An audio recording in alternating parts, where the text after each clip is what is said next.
NixOS. We're back talking about NixOS. I didn't think I'd be back this soon. But you see, I love NixOS. Well, let me rephrase that. I love the concept of NixOS. NixOS is a little bit like Docker if you think about it. It removes the problem of, well, it works on my machine because you have one configuration file. And if you share that configuration file, you have the exact same system on every PC where you use that configuration file. See, NixOS has a very specific philosophy. It's not about installing apps in the kind of traditional sense. The difference is you put them into a configuration file. Generally, it's configuration.nix, and then you rebuild it, let it install those applications, and we're going to get into installing applications shortly, and then you have a new version of your configuration file. And the thing is, there's also a failsafe back in, because at any point, if your configuration goes kaput, you can always revert back to a previous system or a previous version. So you've got a bit of a failsafe, especially for idiots. But speaking of configuration files, there's another one, which is called home.nix. Now we're going to get onto home.nix shortly, but you also have flakes. Now to me, I don't really get flakes for my use case. I find them a little bit boring because you see, flakes lock an application at a specific version. Now, where's the fun in that? Where's the fun in experimentation? If you look at my channel name, you can see that Bob loves tech. Now, a pinned version of an app is not loving technology. That's just boring. Oh, and by the way, while you're down there, feel free to subscribe. Now, NixOS has this concept of where you have a configuration file and you have a home.nix file. Now, you don't have to use the home manager or home.nix file, but you have to use the configuration.nix file. The interesting thing here is that depending on how you want your system configured, you can either have everything in a configuration file, or if you have multiple users, you can put specific configurations just into the home.nix file. So for example, if you have a developer who prefers Vim, you can install Vim on their device. And then if you have a user who prefers Emacs, you can install it on their kind of home configuration. They can be sharing the same system, but just depending on who logs in, who the user is, you get a different kind of configuration file. And I absolutely love that if I had multiple users. This is kind of where I find the NixOS workflow a little bit pointless, if I do say so myself. Now, don't get me wrong, I'm persistent. I love tinkering. I love trying new things. I love breaking things. I love learning about them. And I love that whole cycle of just getting that little bit better every single time. And the thing that happens after all of this researching, all of this watching videos, I get tired and then I revert back to my original distro, the one I really like. And the one question that always lingers on my mind after all of this time researching and breaking my system is, do I really need to put myself through this every single time, only to end up with a broken OS? See, I find that eventually there comes a point when using NixOS that you have to ask yourself, is it really worth it? Is it really worth all this effort and all this learning of a completely new system only to end up exactly where you were before? And what I mean is from an actual desktop environment standpoint, because all I end up doing is installing the exact same desktop environment, the exact same apps, the exact same dot files, and everything on the surface and to the naked eye looks exactly the same. Doesn't matter what the distro is underneath. The little subtle differences are so subtle you don't even notice it day to day. The only time when I have to really think about what it is that I want to do is when I want to install an app. The thing about installing apps is it's not just sudo apt install or sudo pacman s.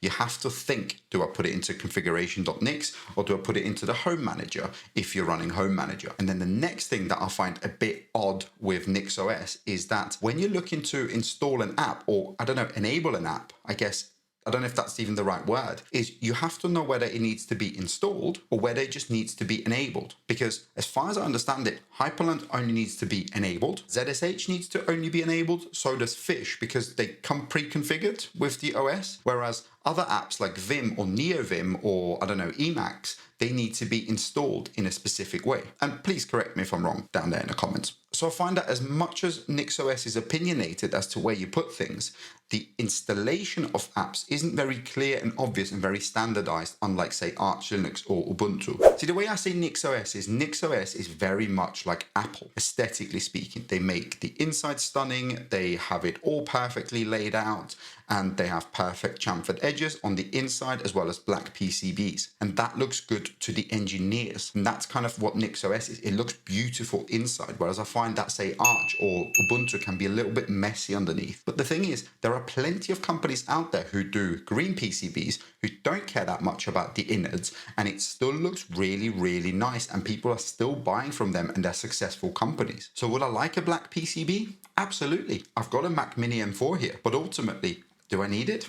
I don't know. So that's why for now, I'll be sticking with Arch. I use Arch, by the way. See, I've been using Arch Linux for the best part of 7 years. It has genuinely become an extension to my workflow. I absolutely love it every time I install it because there's something I can tweak. There's a small little change I can make here or there and really customize it as my experience grows. Now, let me show you why I absolutely love it. Now, first, let's talk installation. Installing Arch, for the purists out there, is obviously the Arch wiki where you follow it step by step and install your system that way. And I get it. I've tried it. It's okay. It takes a little bit longer than it needs to. Then you have two amazing scripts out there, and I will link both of them in the description. It's the Matmul ArchFi and ArchDie script. The ArchFi is to install, the ArchDie is to configure the system once you're up and running. Then you have the Chris Titus utility tool, and he used to have a Win utility tool, which still exists, but now he's also created a Linux one, and it is brilliant. I've genuinely tried it. But then there is a third way that I've recently discovered, and I actually didn't know this way existed, but it's absolutely amazing. And honestly,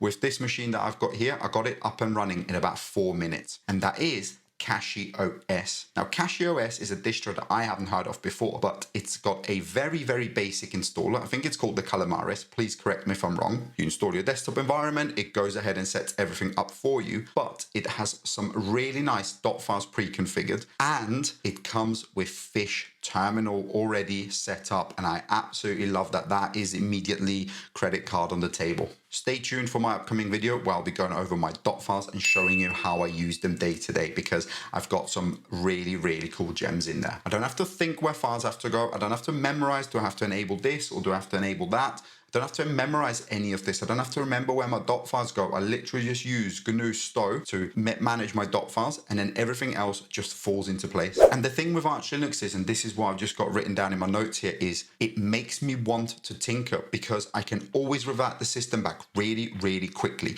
Because as I said, I've been using it for so long, and this is why I absolutely love Arch Linux. So again, I want to ask, why do I need to switch to NixOS? Well, tinkerer in me wants to explore it further because I love the concept of it. And the thing is, I haven't even mastered Arch yet. I'm not even that good at Arch. I still have to Google stuff. I still have to go and use Gemini to help me kind of find my way around Arch. So I don't really see the point of having to learn NixOS. NixOS is not a goodbye. It's more of a see you later, because as my experience grows, I'm going to get better at it and I'm going to understand certain concepts more, and pieces are just going to fall into place. But for now, black PCBs, beautiful insides, I don't need them for now. I will be sticking with Arch Linux. So please tell me in the comments why I'm too stupid to get NixOS. I get it. If I am, I apologize. Please also help me learn, because that's what I found with my TikTok channel. I get really helpful comments and loads of them as well. People tell me where I'm wrong. I will go and research it and I will do better. If you've enjoyed this video, don't forget to like and subscribe. And as I said, stay tuned, because we're going to be